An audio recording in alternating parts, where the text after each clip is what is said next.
전도서 11장 1절부터 10절 말씀을 가지고 인생을 아는 지혜라는 제목으로 하나님 말씀 증거하겠습니다. 인생을 아는 지혜. 인생하면 사람의 일생을 말하는 것입니다. 인생 이렇게 얘기를 하죠.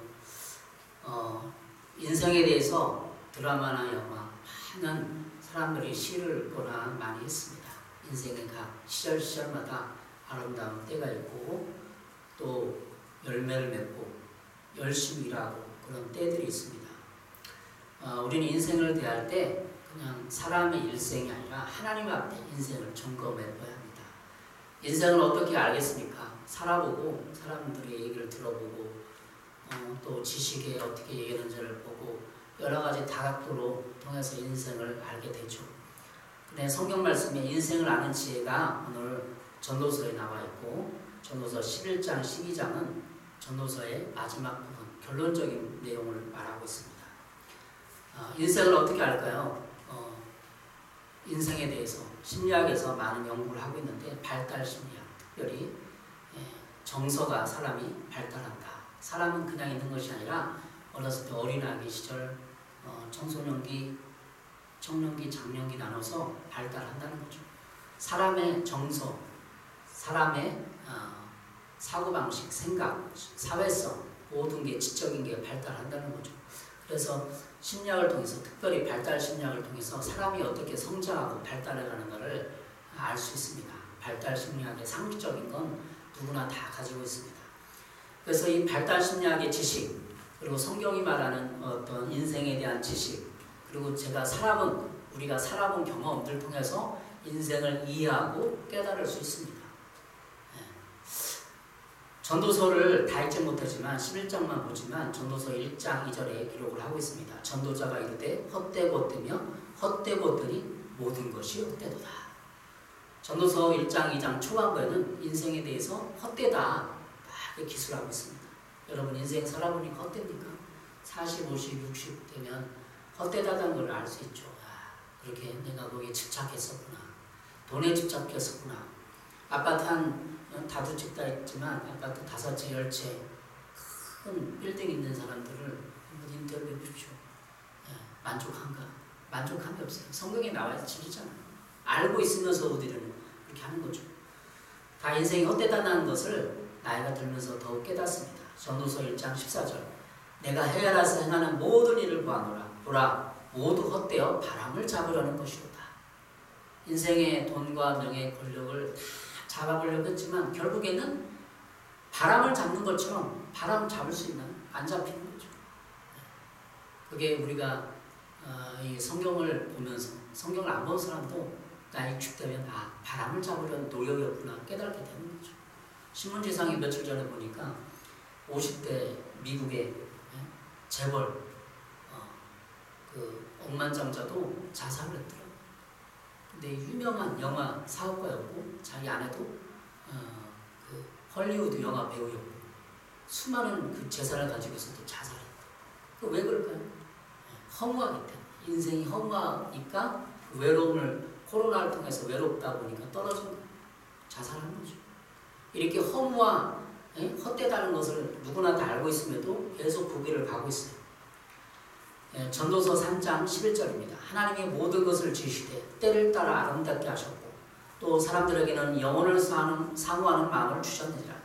그러나 하나님이 하시는 일의 시종을 사람으로 측량할 수 없게 하셨도다. 전도서 3장 11절에 이런 말씀이 나옵니다. 영혼을 사모하는 마음을 주셨다. 인간에게는 이 영혼을 사모하는 마음을 주셨기 때문에 이 세상에서 아무리 돈을 많이 벌었고 큰 건물이 있고 모든 것을 가졌더라 해도 채울 수 없는 마음의 빈 공간이 그것 때문에 영혼을 사모하는 마음 때문에 혹자는 많은 사람들이 이걸 종교성이라고 해요. 종교성. 영혼을 사모하는 마음이 종교성이다.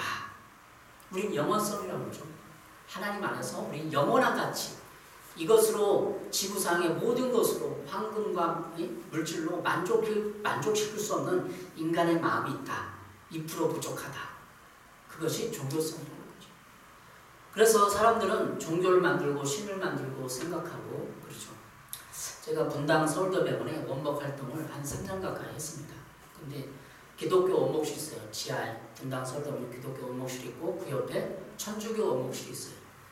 그리고 그 옆에 보면 불교 법당이 있어요. 그러니까 종교를 모아놓은 거예요. 기독교, 천주교, 그리고 불교를 모아놔서 이렇게 다 있는 거예요. 예배실 있고 기독교, 천주교 있고 미사실 있고 여기 법당 있고. 근데 우리는 이제 행사 때마다 병원에서 성탄절이나 부활절날 다 병원 직원들이나 이렇게 떡을 돌리고 물건을 돌려요. 근데 이제 불교도 행사하면 4월 초팔 날에 병원 직원들 돌리는 거죠. 법당에서 준 거 떡도 받아 먹어봤어요, 제가. 제사 지낸 건 아니니까.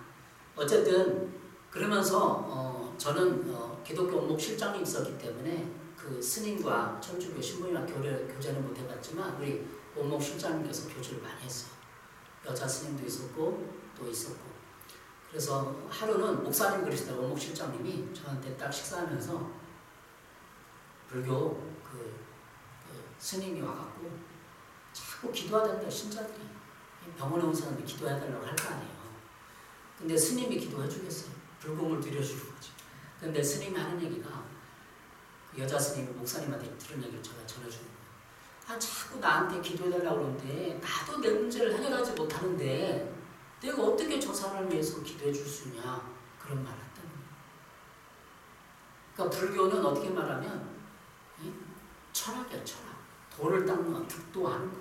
종교성, 영원한 가치를 추구하지만 종교보다도 철학에 더 가까운 거죠. 자기도 자기 스님이 자기 문제를 해결하지 못하는 거예요. 그래서 우리 원목 실장님한테 상담은 아니겠지만 교제하면서 그런 얘기를 했다고 합니다. 불교에서도 자기 인생의 문제, 죄 문제를 해결하지 못하고 그만큼 고민이 있어. 스님도 그러는데 신자들이 자기한테 자꾸 뭐 해달라고 그러고 기도해달라고 그러는데 그 스님이 뭐 힘이 있어야죠. 철학인데 어떻게 말해. 본질, 불교의 본질. 그렇다고 볼 수 있습니다. 전도서 3장 11절은 종교성을 말하는 거. 하나님이 모든 것을 때를 지으시되 때를 따라 아름답게 하셨고 또 사람들에게는 영혼을 사모하는 마음을 주셨느니 이게 종교성이거든요. 그 전도서는 종교에 관한 영원한 가치를 추구하는 그걸 말하는 거죠. 전도서 3장 11절에 보면 그러나 하나님이 하시는 일의 시종을 사람으로 측량할 수 없게 하셨도다. 하나님이 하시는 일을 시종을 처음과 끝을 사람으로 측량할 수 없게 하셨도다. 사람은 처음과 끝 하나님이 하는 이 모든 인생이 하는 일을 측량할 수 없는 거죠. 그래서 사람은 지혜가 어딨냐? 하나님이 하시는 처음과 끝 시종의 일을 측량하는 게 지혜. 사람은 측량하려면 측량할 수 있을까? 저거 50cm밖에 안 돼. 저건 50kg 나가. 저건 1m 20이야. 저 사람은 한 1m 80 나가겠는데 어림잡아서 추측하고 측량하잖아요. 근데 하나님의 일도 측량할 수 있다는 거예요. 그것이 바로 지혜. 우리가 인생을 깨닫는 지혜도 여기에 있는 것입니다. 우리의 생활 방식, 사고 방식을 뒤돌아보고 깨달을 수 있습니다. 인생관, 세계관을 점검해보고 살아갈 수 있습니다. 우리가 인생을 배우기 위해서는 어떤 가치체계에서 살아가는가? 나는 신본주의적인 삶을 살아가는가? 인본주의적인 삶을 살아가는가를 점검해보면 알 수 있습니다. 신본주의, 다시 말해 하나님을 중심에 두는 삶은 인생의 허물을 극복하는 유일한 길이 바로 하나님이라는 것을 알고 있습니다. 인생의 허무함을 극복하는 유일한 길은 하나님이 기준이고 하나님 때문에 살아가는 이 신본주의의 삶이 인생의 허물을 극복할 수 있습니다. 여러분 78세 다 됐는데 이제 80대에서 이제 병이 들었고 병원에 가서 이제 죽을 날을 기다리는 사람에게 그 사람에게 인터뷰를 해보시오. 무엇이 문제겠습니까? 이 허무, 인생의 허물을 극복하는 문제. 어떻게 인생을 해석하고 어떻게 내 과거를 뒤돌아보고 죽음을 준비할 것인가. 이게 최대의 인간의 과제입니다. 그래서 신본주의적 삶을 살아가는 것이 우리 기독교인의 인생을 보는 가장 첫 번째 되는 지혜죠. 오늘 본문을 통해서 어떻게 하면 인생을 아는 지혜를 깨달아갈 수 있을까? 그것은 오늘 첫 번째, 우리가 가진 것을 베푸는 삶을 살아야 됩니다. 우리가 가진 것을 베푸는 삶. 1절, 2절입니다. 너는 내 떡을 물 위에 던져라. 여러 날 후에 도로 찾으리라. 7에게나 8에게 나눠줄지어다. 무슨 취향이 땅에 임하는지 내가 알지 못함이니라. 전서 11장 1절에 보면 너는 내 떡을 물 위에 던져라 이렇게 기록을 하고 있습니다. 떡을 물에 던지면 물에 떠내려갑니다. 강물에 떠내려가겠죠. 그런데 그렇게 무모한 짓을 하더라도 우리는 우리의 미래에 그 떡을 도로 찾을 수 있습니다. 그것이 하나님이 살아계시기 때문입니다. 하나님이 그 자선과 베품, 어려운 이웃에게 베푸는 삶을 통해 반드시 그 사람에게 선을 행한 대로 갚아주시기 때문입니다. 여러 날 후에 도로 찾는다면 경험을 해보셨습니까? 여러분, 우리는 농부가 심은 대로 거두주시 이러한 것을 경험할 수 있습니다. 7에게나 8에게 나눠줄지어다. 이 말이 2절에 있죠. 왜 우리가 삶을 우리 가진 것을 나눠줘야 됩니까? 시간과 에너지와 물질을 나눠줘야 됩니까? 우리가 선을 베풀어야 될 이유가 무엇입니까? 바로 신본주의적인 삶 때문이에요. 하나님이 중심이 되고 하나님을 섬기는 삶. 하나님이 나와 우리의 아버지 되시고 우리는 하나님 안에 다 형제요 자매이기 때문입니다. 인본주의적 사고방식은 내가 벌고 내 가족이 벌어들인 돈은 오직 나와 내 가족을 위한 일에만 쓰여져야 한다는 생각을 가진 사람은 구제하고 베푸는 삶을 살아가기가 쉽지 않습니다. 그러나 우리가 일반 사람들이 말하는 자선 행위에 근거하지 않고 하나님을 경외하고 하나님을 아버지로 모시는 사람들에게는 당연히 그 따르는 아버지의 마음을 갖는 것입니다. 아버지는 아무도 이 세상에 자신의 자녀들이 굶주리거나 세상을 원망하고 자신이 만드신 창조세계를 비관하거나 원망하지 않기를 바라십니다. 우리가 섬기는 하나님은 우리의 아버지이기 때문에 자녀들이 다 균등하게 먹고 마시고 한 가정에서 가장으로서 또 가족 구성으로서 행복하게 살기를 원하시는 거죠. 이게 하나님의 나라예요. 다 굶주리거나 누가 누구를 착취해서 많이 빼앗아서 종이 되는 게 하나님의 뜻이 아니라 하나님은 다 한 가정을 이루고 행복하게 살기를 원하시는 것이죠. 하나님은 당연히 자신의 아들, 딸들이 행복하고 하나님 아버지가 주신 삶과 자유를 누리시기 원하십니다. 가장 중요한 것은 하나님은 우리의 이웃이 먹고 사는 문제 서로 나누고 돕기를 원하신다는 것입니다. 두 번째 전도서 11장 3절 7절입니다. 먼저 5절 보겠습니다. 바람의 길이 어떠함과 아이벤자의 태에서 뼈가 어떻게 자라는지를 내가 알지 못한 같이 만사를 성취하신 하나님을 내가 알지 못하느니라. 만사를 성취하신 하나님이 나오죠. 5절에 만사를 성취하신 하나님을 기억해야 하죠. 그래야 인생의 지혜가 쌓이는 것입니다. 3절에 보면 구름에 비가 가득하면 땅에 쏟아지며 나무로 부끄러나 쓰러지면 그 쓰러진 곳에 그냥 있으리라. 구름에 비가 가득하면 비가 내려서 홍수가 나고 나무가 쓰러지고 그 쓰러진 것 때문에 재앙이 오는 거죠. 비가 적당히 오면 당이지만 오래도록 많이 쏟아지면 홍수가 나고 문제가 됩니다. 현재 중국에서 홍수가 나가지고 산샤댐이 무너진지도 모른다는 그 소식을 들었습니다. 중국이 엄청나게 지금 홍수가 많이 되는 거죠. 많이 사람들이 죽고 홍수가 나면 나무가 쓰러지고 재앙이 닥칩니다. 내가 재앙을 당했을 때 어떻게 할 것입니까? 오늘 3절은 바로 이렇게 예상치 못한 재앙이 닥쳤을 때 이러한 재앙을 극복하는 방법으로서 자선을 권고하고 있는 것입니다. 2절 7에게나 8에게 나눠줄지어다. 무슨 재앙이 땅에 임하는지 내가 알지 못함이니라.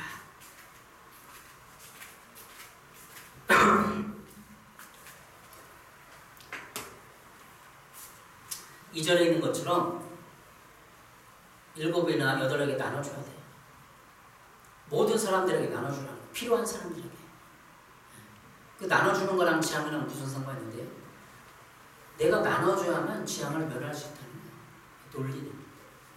풍세를 살피는 자, 구름만 바라보는 자가 있습니다. 4절, 전서 11장 4절, 풍세를 바라보는 자는 파종하지 못할 것이요 구름만 바라보는 자는 거두지 못하리라.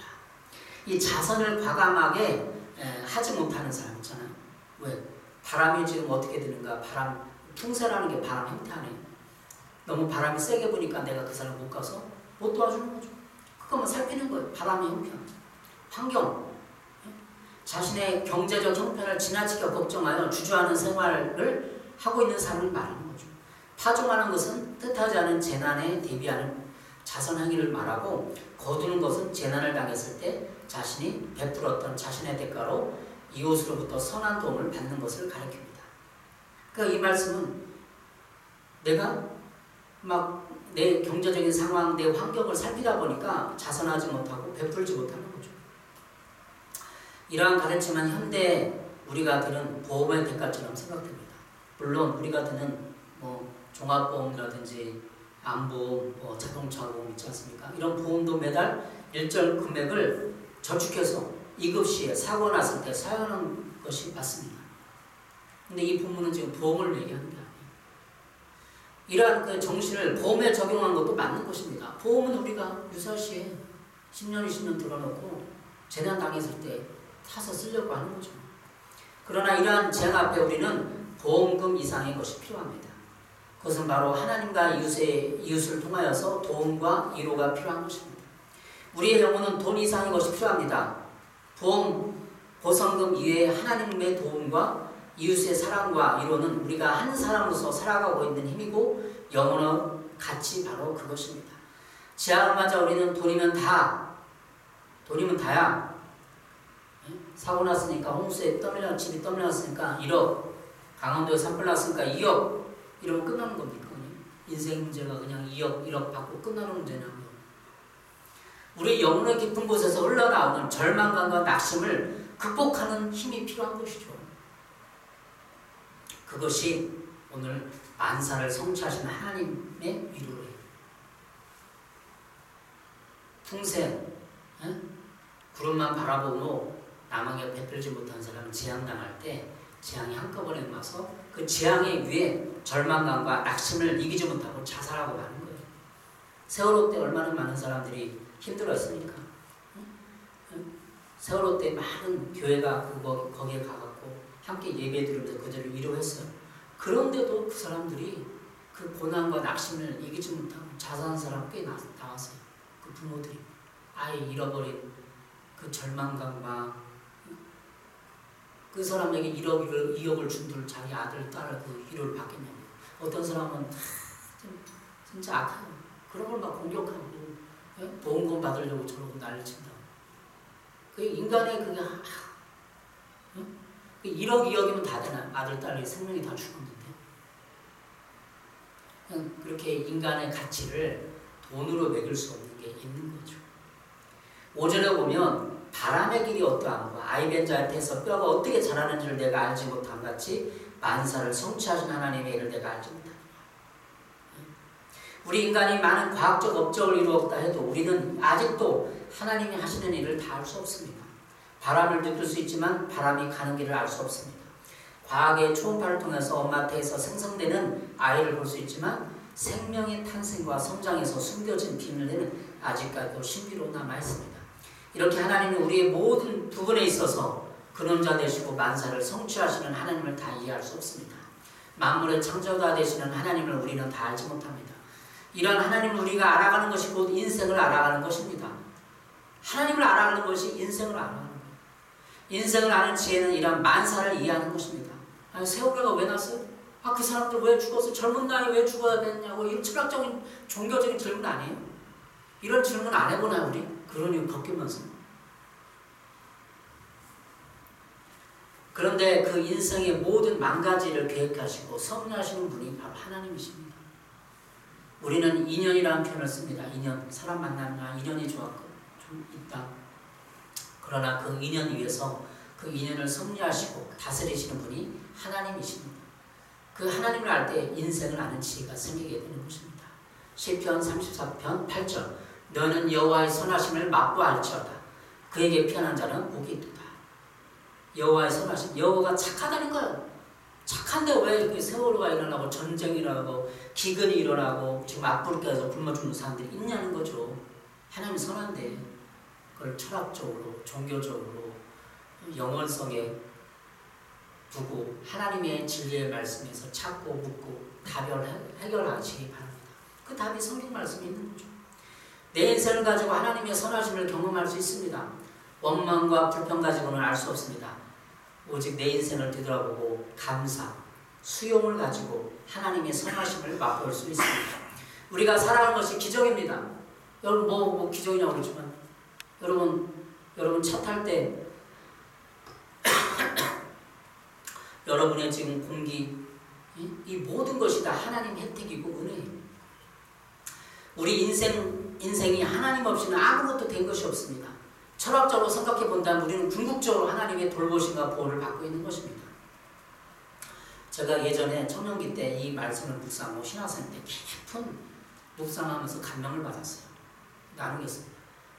시편 147편 7절 9절입니다. 감사함으로 여호와께 노래하며 수금으로 하나님께 찬양할지어다. 그가 구름으로 하늘을 덮으시며 땅을 위하여 비를 준비하시며 산에 풀이 자라게 하시며 하나님이 비를 준비하셔서 산에 풀이 자라게 하신다. 그가 누구죠? 하나님입니다. 산에 풀이 자라게 그냥 자연적으로 자라는 것 같아요, 여러분.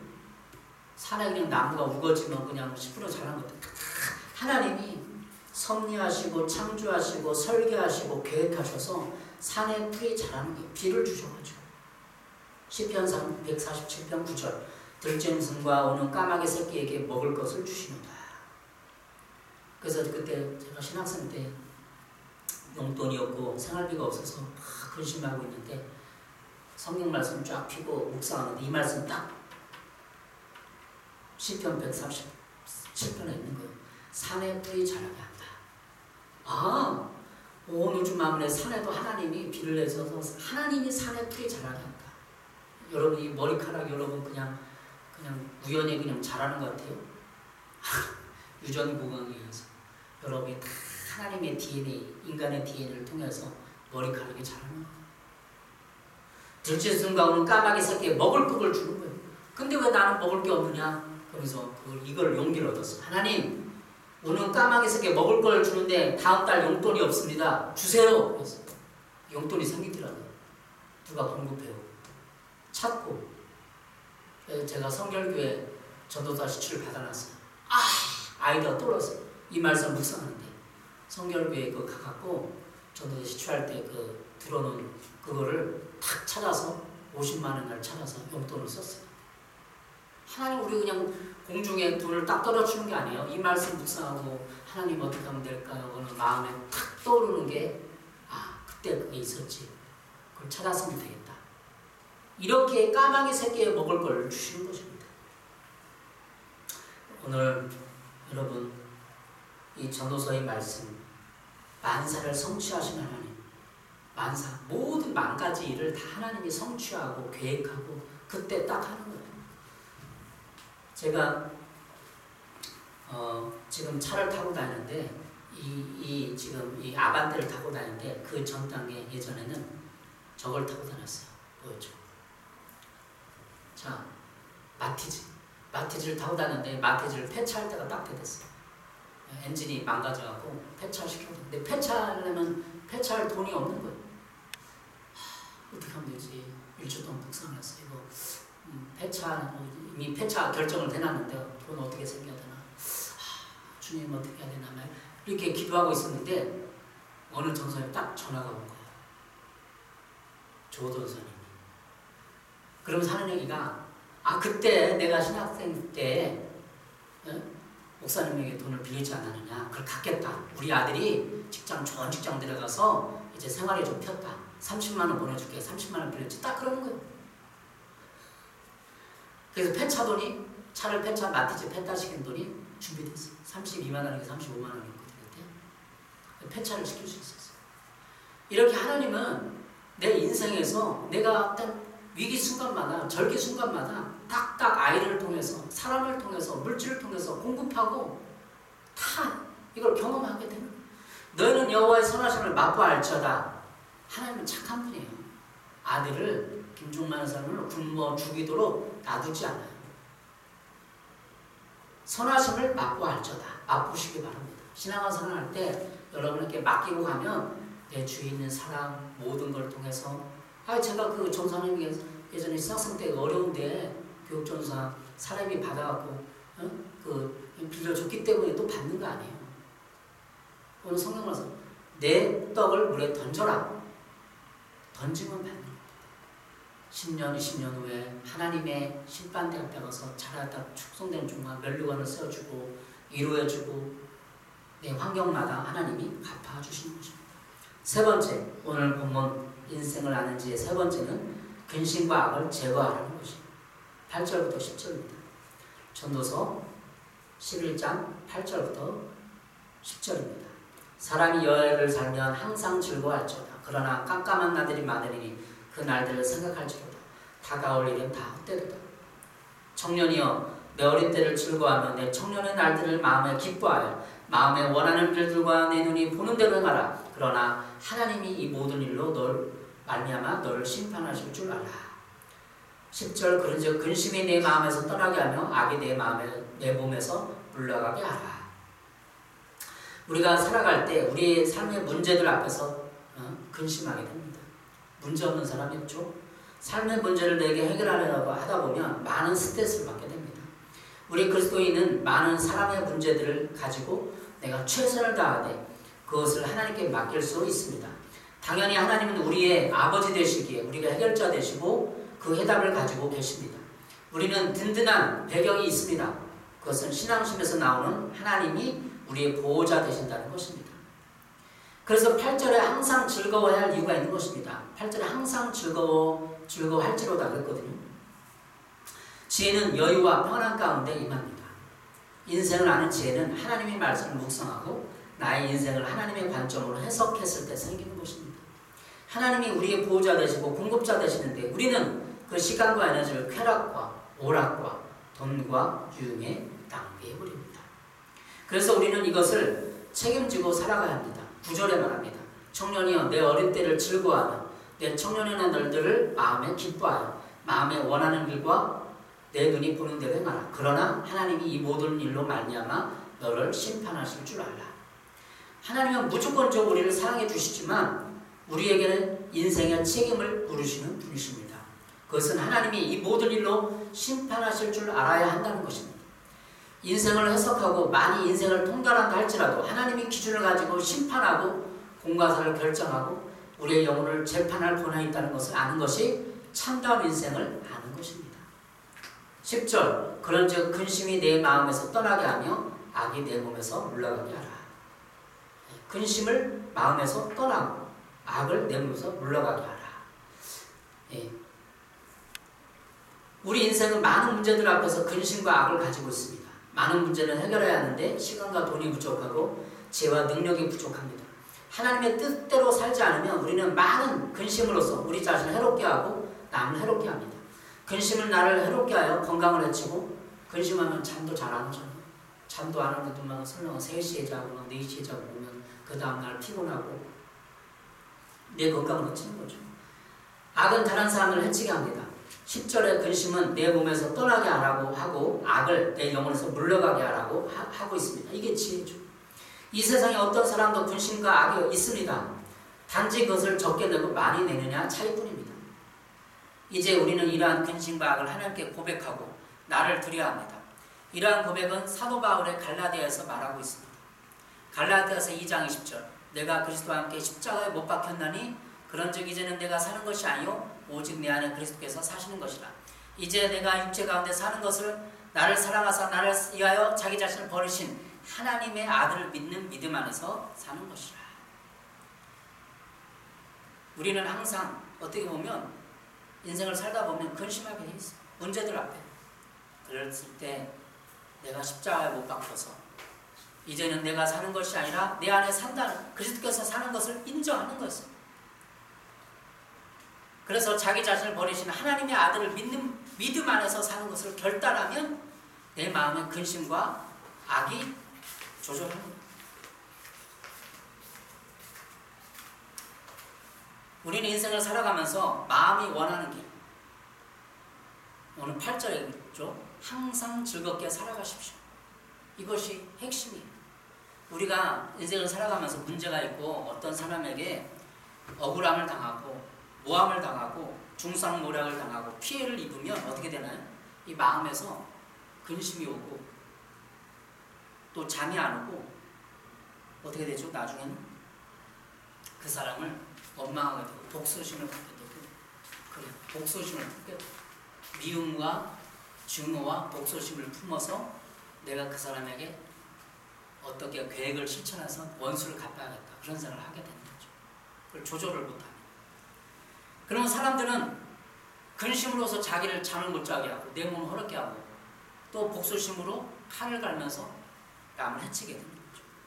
그래서 성경 말씀에 근심을 내 마음에서 떠나게 하고 악을 내 몸에서 물러가게 하라는 이 말씀이 진리예요. 인생을 살면서 예수 그리스도를 영접하면 용서하기로 결단하면 용서합니다 선포하면 근심이 내 마음에서 억울함이 줄어들고 그 문제를 해결할 수 있는 거예요. 여러분 갈라디아서 2장 20절 말씀처럼 내가 주님 안에서 살아야 됩니다. 내가 지금 육신 안에서 사는 것은 나를 사랑하셔서 나를 대신하여 자기 몸을 내주신 하나님의 아들을 믿는 믿음 안에서 사는 것이라. 내 몸을 내어주셔서 나를 용서해 주시고 죄값을 대신 지불해 주시고 그러면 하나님의 아들을 믿는 믿음 안에서 살게 되는 거예요. 여러분의 마음속에 근심과 악이 독이 나오잖아요. 모든 사람은 독이 나와요. 악이 나와요. 생각이나 악한 생각이 나와요. 그런 악한 생각을 다스리고 하면 우리 마음에 로마서 12장에 한 것처럼 악에게 지지 말고 선으로 악을 이기라. 이런 날마다 이 마음에 복수심이 억울함이 누가 나를 모함하고 중상모략했을 때 우리 마음에서 독이 나오죠. 악독이 나오죠. 그러나 악에게 지지 말고 선으로 악을 로마서 12장 19절 내 사랑하는 자들아 너희가 친히 원수를 갚지 말고 하나님의 진노하심에 맡기라. 기록되었을 때 원수 갚는 것이 내게 있으니 내게 갚으리라고 주께서 말씀하시니라. 여러분 원수가 있을지라도 주변에 큰 원수가 아니라도 작은 원수 아내가 원수가 될 수도 있고 친구가 원수가 될 수도 있고 그 씁쓸한 마음 복수하고 싶은 마음 이것을 다스려야 됩니다. 그래서 여러분이 인생을 사는 지혜를 터득하시기 바랍니다. 오늘 전도서 11장을 봤는데 근심과 악을 조절하십시오. 그래서 마지막으로 하나님께서 이를 심판하실 줄 알라. 전도서 11장 9절 하나님이 이 모든 일로 말미암아 너를 심판하실 줄 알라. 기억을 해야 됩니다. 하나님을 심판해요. 그럼 마음의 하나 응어리까지 어떻게 행동하는 것까지를 심판하는 거예요. 그러면 우리 인생을 살면서 하나님이 내 모든 언행과 일치를 심판하신다는 걸 기억하면서 나는 모든 사람에게 내 삶을 베풀 수가 있게 되는 것입니다. 만사를 성취하신 하나님을 기억하면서 이것을 하나님이 10년 후에는 풀어주시겠지 5년 후에는 풀어주겠지 기대하시기 바랍니다. 여러분 인생의 문제가 지금 당장 안 풀어질지라도 5년 후에 10년 후에 풀어져요.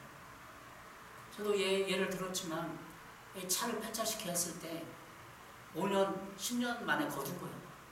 하나님이. 그분이 어떻게 제가 차를 폐차시킨 걸 알고 전환했을까요? 그분에게 하나님이 그런 마음을 이 사람 안 갚으면 안 되구나 부담감을 줘서 하는 거예요. 여러분이 떡을 강에 던지고 여러분의 시간과 에너지를 던졌을 때 하나님은 분명히 갚으십니다. 갚아주십니다.